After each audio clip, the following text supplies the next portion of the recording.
I guess my comments have been very brief. I was stimulated by Wendy's comments about consumer debt, and I really believe that what I see here in Calder, this is part of Edmonton Calder here, by the way, welcome to Edmonton Calder.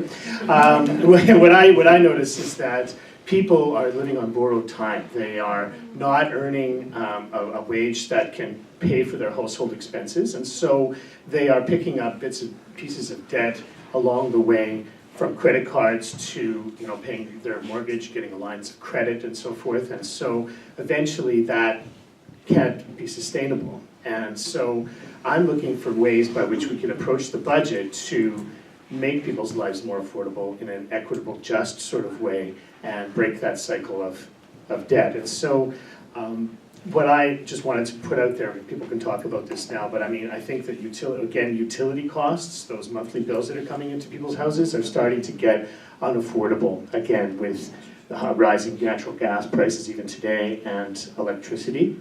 I think that a lot of people are very, very concerned, and I want to hear more about pensions, because there's I can read Horner's language. I was the finance critic before, and he's a very devious sort of guy, right? They know that they had to back off a little bit on the pension, but the attack is still on, right? So it's a tactical, move right now for him to talk about the 85 factor, but there's many other elements that they want to pull and claw back on as well. I'm seeing a lot of people that are very concerned about rents and mortgages as well, especially young people are having a hard time finding a place. Single one-bedroom apartments are more than $1,000 a month now in very modest neighborhoods, and that is out of keeping with the wages that people are earning. There's like at least two distinct classes of people in this city, at least, and across the province. There's people that are earning those magnificent energy, oil and gas jobs, or otherwise benefiting from the changes in taxes and so forth. That's created a very wealthy group here in Edmonton between 1982 to 2010. The top 1% of Edmontonians saw their incomes go up by $209,000, but the rest of us, in real dollars, 90%, our increase over 25, 30 years has only been $3,000. And so we all know that intuitively, but always there's people at a certain point at the bottom that are just falling right off. And that doesn't have to happen in a place like Alberta. It shouldn't happen anywhere in Canada, but we need to find very specific places that we can attack this budget and make this very clear, because we are ultimately the majority of this province. The middle class definitely makes up the vast majority, and right now the power and the rights that we have, that we're enjoying, are being eroded every single day from that provincial legislature. Thank you. Good, thanks. That was good. I want to start by congratulating Wendy. She pushed it an extra 3 or 4 minutes, which is something I'm used to doing. But I will say that what was really cool about that was that in that last 3 or 4 minutes was where you made the point about how we eliminated our government debt, but you just see it in the rising family debt. And I think we all know that, but it's interesting to remind ourselves of that, because that is really what has happened. And so the way I've been viewing this, and certainly the way that I think one of the ways that we will try to bring this into the legislature is as follows, is that there is growing inequality, but it's not just a function of one sort of, from the consumer point of view, one unscrupulous business here or another, sort of unscrupulous business there that just happens to come along. And it's not a function of one bitumen bubble this year that, we had no idea that was going to happen. Sorry, well, we just have to tighten our belts right now.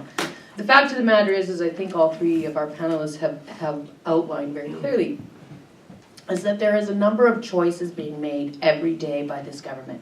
And they're choosing to reduce inequality or to grow inequality. And for the last 40 years, we've had a government that has very intentionally, over time, chosen to grow inequality.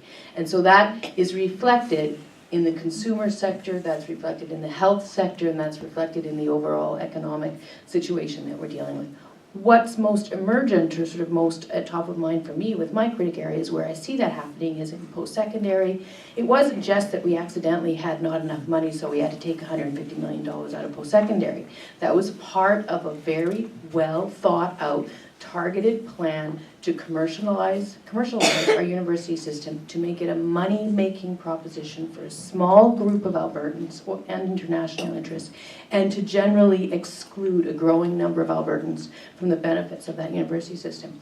If you look at pensions, again, that's about reducing a sustainable income for a significant number of Albertans, a sustainable, modest, shall I say, just be very clear for those people that are about to go out and start claiming that public sector workers have gold-plated pensions.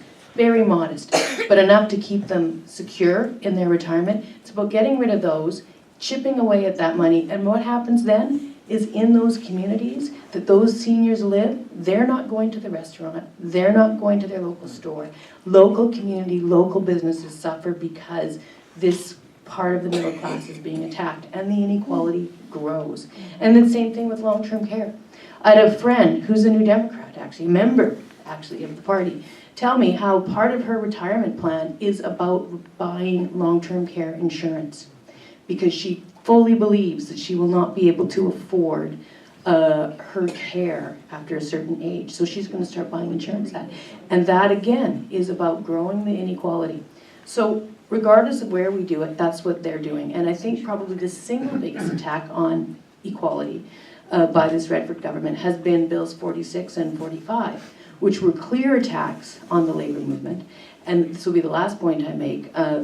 Elisabeth touched on it, but over the years, we know that the single biggest improvement to the inequality previously experienced by women in the labor market has been the growth of public sector unions. That's why women now are not as poor as they were 40 years ago. And this concerted attack on public sector unions is not just hurting the public services. It means we're pushing women back 40 years. That's what this government's doing, and it's not incidental.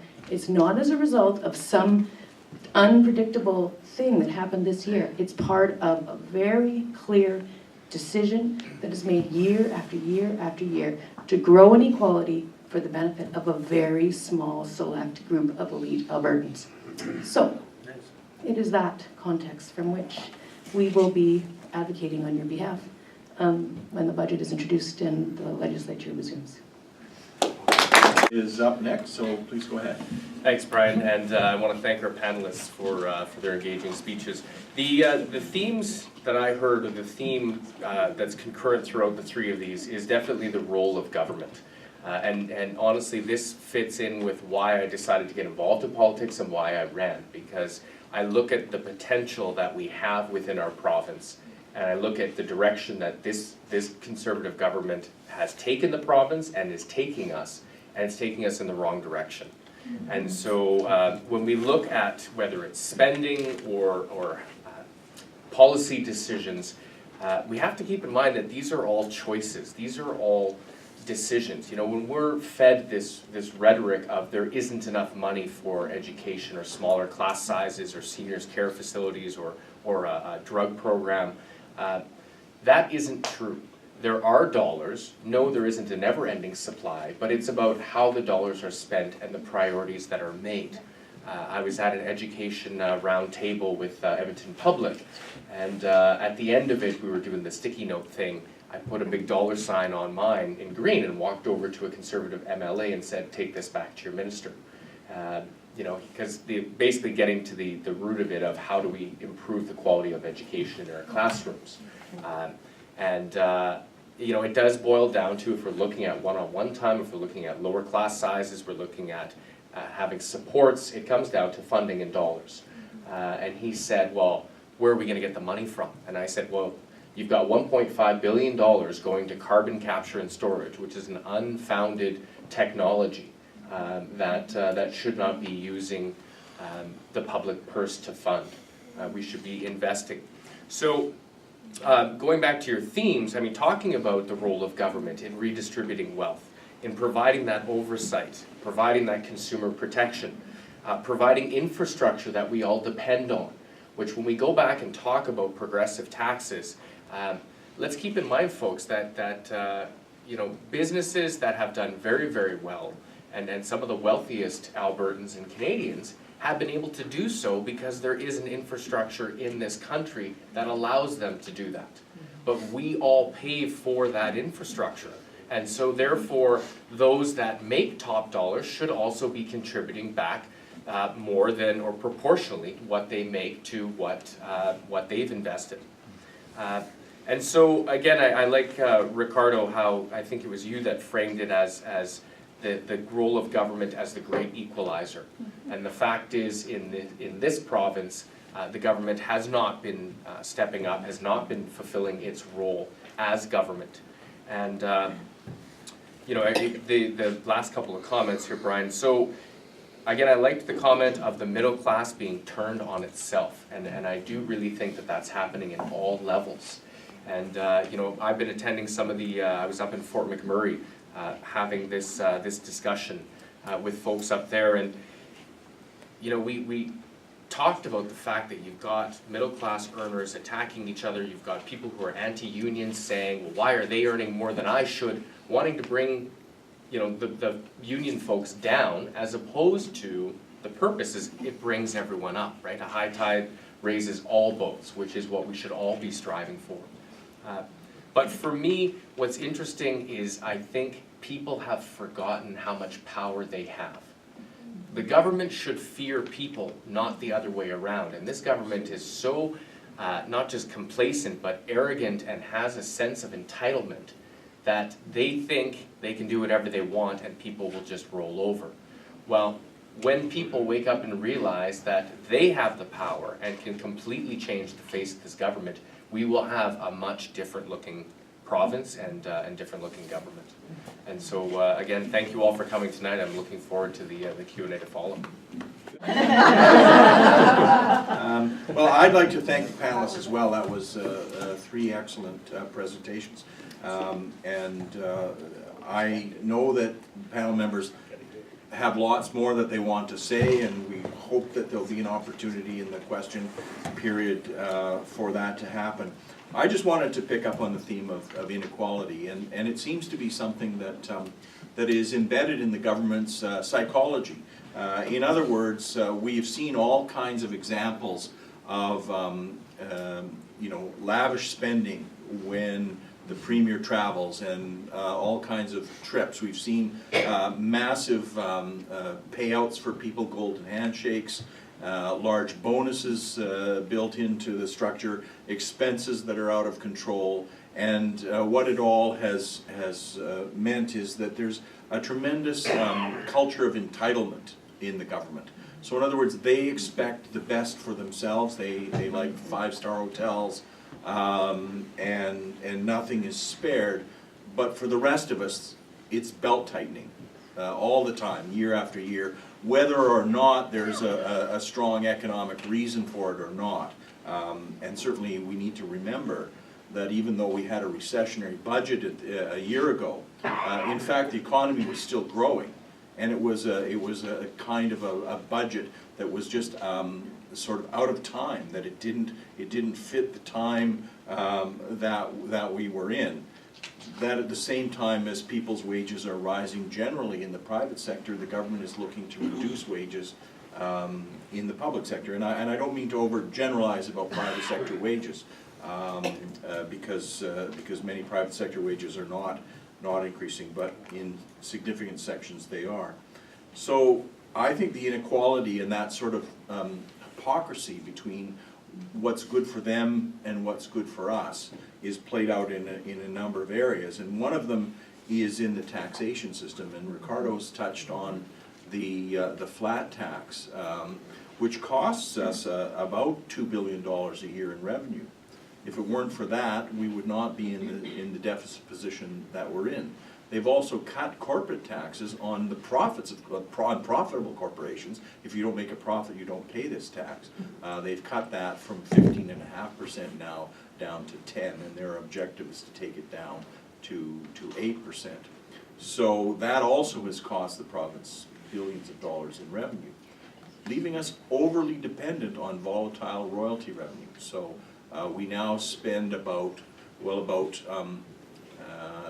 20% of our program spending, or is it 20 or 30% of our program spending is funded from royalty revenue, which is non-renewable royalty revenue. So that's very volatile. It also is a resource that belongs to future generations as well as ours, and for us to spend it on ourselves, on our own programs, and deplete it for future generations is not the right thing to do. It should actually be saved and invested. I want to talk a little bit about the impact of the flat tax. There's a document there. There's a few copies. Probably not enough for everybody, but it's a sort of an economic